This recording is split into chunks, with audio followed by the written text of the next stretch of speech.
আপনাদেরকে একটা ছোট্ট কারগুজারি শোনায়, আপনাদের দিল কেঁদে দিবে। 2016 সালের ঘটনা। তখন ঢাকায় মোহাম্মদপুর আমি খতমে তারাবির জন্য 2 জন হাফেজ নিয়োগ দেওয়া হবে কেন্দ্রীয় মসজিদে। অনেক হাফেজে কোরআনরা সিরিয়াল ধরেছে তারাবি পড়াবে। কার মনে না চায় এত বড় এক মসজিদে আমি যদি চান্স পাইতাম তো আমার কপালটা খুলে যেত। শুক্রবার দিন সবাই দরখাস্ত রাখলো, ইন্টারভিউ শুরু হয়ে গেল। পরের জুমায় অসংখ্য ছাত্রদেরকে দেখছি খতমে তারাবির জন্য ইন্টারভিউ সিরিয়াল দিয়েছে। ইন্টারভিউ বোর্ডের ভিতরে আমি ছিলাম। কয়েকজন হাফেজকে আমরা সিলেকশন করছি যে এদেরকে নেওয়া হবে। এদের তেলাওয়াত সুন্দর, পড়াও বড় মজার। আমরা কাগজগুলো এক জায়গায় জমা করছি। পরের জুমায় আমরা ঘোষণা দিয়া দিব কোন মায়ের সন্তান চান্স পাবে। পরের জুমায় যখন জুমার নামাজের পর 3টার দিকে যখন আমরা বসে বসে ফলাফলগুলা দেখতেছি যে কাকে কত নাম্বার দেওয়া হয়েছে, দরওয়াজা লাগায় দিছি, জানলা লাগায় দিছি, এসি ছেড়ে দেওয়া হয়েছে, সব লাগানো, বাহির থেকে কিছুই দেখা যায় না। ইন দি মিন টাইমে মসজিদের বারান্দার দরওয়াজায় কে যেন নক করতেছে। খাদেম সাহেব আস্তে করে জানলা খুইলা উকি মাইরা দেখতেছে যে 2টা ছোট বাচ্চা বাহিরে দাঁড়িয়ে আছে, একেবারে অল্প বয়স। খাদেম প্রশ্ন করলো, তোমরা কারা, কেন আসছো? বলে, আমরা 2 জন আসছি খতমে তারাবির ইন্টারভিউ দেওয়ার জন্য। খাদেম সাহেব একবার পায়ের দিকে তাকায়, আবার জামার দিকে তাকায়, কারণ কথার সাথে বাহ্যিক সুরত মিলে না। অন্য ছাত্রদেরকে দেখছি কত উন্নত পোশাক পরে, গেটআপ কত সুন্দর করে ইন্টারভিউ দেওয়ার জন্য আসছে। আর এই 2 জনের দিকে তাকায় দেখলাম মনে হয় রাস্তায় ভিক্ষা করতে করতে আইছে, মানায় না, একেবারে গরিব। খাদেম বলল, ইন্টারভিউর ম্যাচ শেষ, চলে যাও বাড়িতে, নেওয়া হবে না। যাদের ব্যাপারে পরীক্ষা নেওয়া হয়েছে তাদের ব্যাপারে ঘোষণা দেওয়া হবে। বাচ্চা 2টা নাসরবান্দা বলতে আছে, আমাদের তো টাকা নাই যে আমরা ভাড়া দিয়ে এখানে আসবো। বাবায় বড় কষ্ট করে 2-4টা টাকা জমা কইরা পকেটে দিয়া পাঠায় দিছে, এজন্য আসতে দেরি হয়েছে। খাদেমের বড় মায়া লাগছে, কারণ খাদেমও গরিবের সন্তান। ভিতরে গিয়া মুয়াজ্জিম সাহেব বলতে আছে, ও ভাই, বাহিরে 2টা বাচ্চা দাঁড়ায় আছে, ওরা নাকি হাফেজে কোরআন, কিন্তু দেখলে তো মানায় না। মুয়াজ্জিম সাহেব ধমক দিয়া বলতে আছে, কোনো সুযোগ নাই, তাড়ায় দাও। খাদেম গিয়া ইমামের কানে কানে বলতে আছে, হুজুর, বাহিরে 2টা বাচ্চা দাঁড়িয়ে আছে, চেহারার ভিতরে এত মায়া, কিন্তু বাহ্যিক সুরত মিলে না, ওরা নাকি কোরআনের হাফেজ। পাশেই তো রহমানিয়ার মুহাদ্দিস সাহেব বসা আছে, তিনি বলতে আছে, কি ব্যাপার, ফিস ফিস করে আপনি কি বলতেছেন? বলে, হুজুর, বাহিরে 2টা বাচ্চা দাঁড়িয়ে আছে, তারা খতমে তারাবির ইন্টারভিউ দিতে চায়।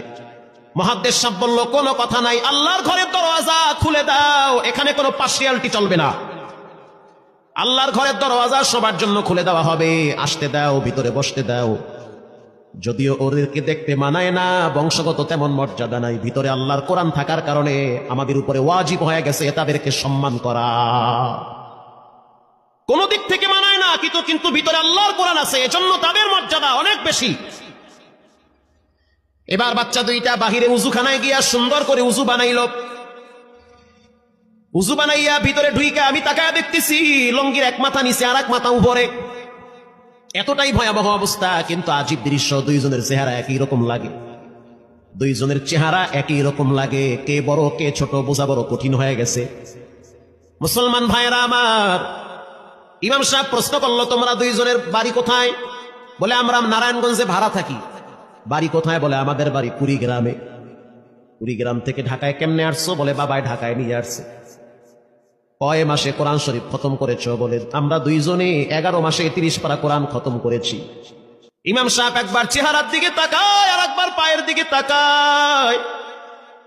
স্থানীয় গণ্যমান্য অনেক ব্যক্তিরা তাকায় আছে এদের দিকে। ইমাম সাহেব বলতে আছে, বাবা, তারাবির ইন্টারভিউ শেষ হয়ে গেছে, বাড়ি চলে যাও। যেটা একটু দেখতে ছোট, ও চোখের পানি দেখলাম টিস্যু দিয়া মুছতেছে। কেন কাঁদতেছো? বলে, আমরা গরিব, তার জন্য মনে হয় আমাদেরকে তাড়ায়া দিতেছে। আমরা জানতাম না ইন্টারভিউ তাড়াতাড়ি শেষ হয়ে যাবে, আসতে দেরি হয়েছে, কারণ আমাদের তো ভাড়া টাকা ছিল না, বাবাই কষ্ট করে কিছু টাকা দিয়েছে, সেটা দিয়ে এখানে আসছি। এবার মুহাদ্দিস সাহেব বলতে আছে, তাহলে একটা কাজ করো, তুমি কিছু তেলাওয়াত করে শোনাও। 2 জনেই উত্তর দিল যে, আমরা তেলাওয়াত করলে তো আর নিবেন না, আপনারা প্রশ্ন করেন, আমরা 2 জনে উত্তর দিব। আমি তো আশ্চর্য হয়ে গেলাম, জীবনে কত হাফেজ দেখছি, এরকম হাফেজ দেখি নাই। প্রশ্ন করবেন, আমি উত্তর দিব। বুঝতে পারলাম ভিতরের খবর কেউ না জানলেও একজন জানেন, তিনি হলেন কে? মুহাদ্দিস সাহেব বলতে আছে, বাবা, প্রশ্ন করব, ঠিক আছে, তোমাদের মন মতো একটু তেলাওয়াত করে শোনাও। তেলাওয়াত যদি মানসম্মত হয় তাহলে ইন্টারভিউ নিব, যদি না হয় তাহলে ছাঁটাই করে দিব। এবার ছোট যেটা সেটা তেলাওয়াত শুরু করলো সূরা তাহা থেকে। তাহা মা আনজালনা আলাইকাল কুরআনা লিতাশকা। এত সুন্দর পড়া মনে হইতেছে আসমান থেকে কোরআন নাজিল হইতেছে। এত সুন্দর পড়া, কত রঙের ঢঙের পড়া শুনলাম, এই পড়া কোনোদিন শুনি নাই। আমি তাকায় দেখলাম স্থানীয় টিউনো সাহেবের চোখের পানি বায়া বায়া পড়তেছি, ইশারা দিতে আছে আরো তেলাওয়াত করতে বলেন। এই পড়া তো শুনলে আমার দিলের ময়লাগুলা কাটে। আল্লাহর ঘরে যখন গেছি বাইতুল্লাহ ফজরের টাইমে ইমাম সাহেব তেলাওয়াত করলে যেমন মনে হয়, মনে হইতে আছে ওই কোরআনের আওয়াজটা এখন এই মসজিদে বাজতেছে। ছোট বাচ্চাটা তেলাওয়াত করলো, বড় সন্তানটাও তেলাওয়াত করলো। এবার যারা হাফেজ সাহেব ছিল তারা প্রশ্ন শুরু করলো, যেখান থেকে প্রশ্ন করে পৃষ্ঠা ঠেকায়া দেয়, একটা জায়গায়ও আটকাইতে পারে না। এমনকি বাচ্চা দুইটা এটাও বলেছে যদি আপনাদের যদি ধৈর্য থাকে তো আমরা দুইজনে পুরা 30 পারা এখানে এক দাঁড়ানে পড়ায়া দিব। আশা করি একটাও বাঁচবে না। এত সুন্দর পড়াশোনার পরে মোতাল্লি সাহেব বলল সব বাদ, আমার কাছে এই দুইজনই পছন্দ হয়েছে। এই দুইজন রে মোতাল্লি সাহেব দাঁড়াইতে পারে না, হুইল চেহারে বসে থাকে, কাছে ডাইকা বুকের সাথে জড়ায়া ধরছে আর বলতে আছে আল্লাহ, এমন একটা সন্তান যদি আমার থাকতো জীবনটা ধন্য হয়ে যেত। আমার মৃত্যুর পরে একটু হইল তেরা কোরআন তেলাওয়াত করতে পারত। নিয়োগ হয়ে গেল, তারাবি শুরু হয়ে গেছে। মোহাম্মদপুর থানায় গিয়ে খবর নিয়ে দেখে অনেক পুলিশরা এই বাচ্চার পিছনে দাঁড়ায় দাঁড়ায় নামাজ পড়ে চোখের পানি ছেড়ে কেঁদেছে। শুধু তাই নয়, অনেক হিন্দু মহিলারা পর্যন্ত রাস্তায় হাঁটার সময় তেলাওয়াতের আওয়াজে দাঁড়ায় দাঁড়ায় কোরআন শ্রবণ করেছে। শুধু তাই নয়, অনেক বড় বড় ডাকাত, মাস্তান, সন্ত্রাস, কিশোর গ্যাংরা পর্যন্ত দাঁড়ায় দাঁড়ায় কোরআনের আওয়াজ শুনেছে।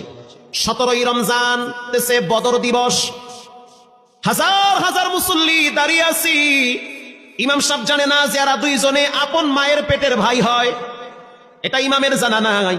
দুইজনে তারাবি চলতে আছে, চমৎকার পড়া, পিছনে শত শত মাওলানা মুফতি দাঁড়ায় থাকে। মনে হইতেছে তেলাওয়াতের আওয়াজে আর এক জগতে হারিয়ে যায়, এত সুন্দর পড়া। তারাবি শেষ হয়ে গেল, মুসাফা শুরু হয়ে গেল। বাচ্চা দুইটারে কেউ বুকের সাথে জড়ায়, কেউ কপালে চুমা দেয়, বলে আল্লাহর কোরআনকে চুমা দেই। হাজার হাজার মানুষ যখন আস্তে আস্তে নামাজ শেষ করে চলে গেল, একেবারে মসজিদের পিছনে বারান্দার পরে আরো একটা বারান্দা থাকে, ওই বারান্দায় এক লোক বসে বসে গামছা দিয়া চোখের পানি মুছতেছে।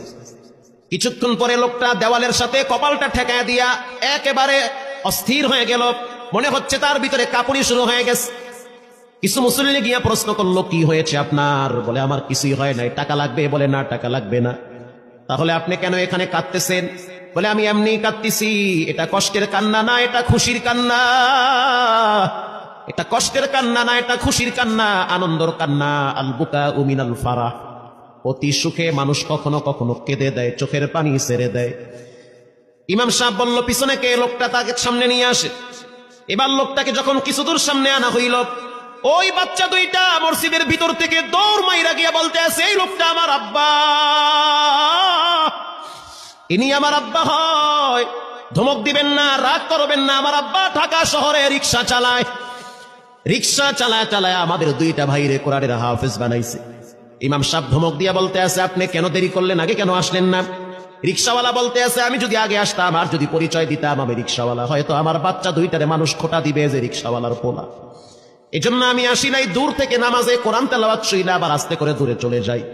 মাঝে মাঝে বাচ্চা দুইটার সাথে দূর থেকে আইসা দেখা করি। এটাই হলো কোরআনের বরকত। পরে শুনতে পারলাম এই বাচ্চা দুইটার মাও নাকি গাড়ি অ্যাক্সিডেন্টে মারা গেছে। লাশ পড়ে আছে সেই কুড়িগ্রামে। একটা ছেলের নাম জুবায়ের আর একটার নাম হলো তালহা।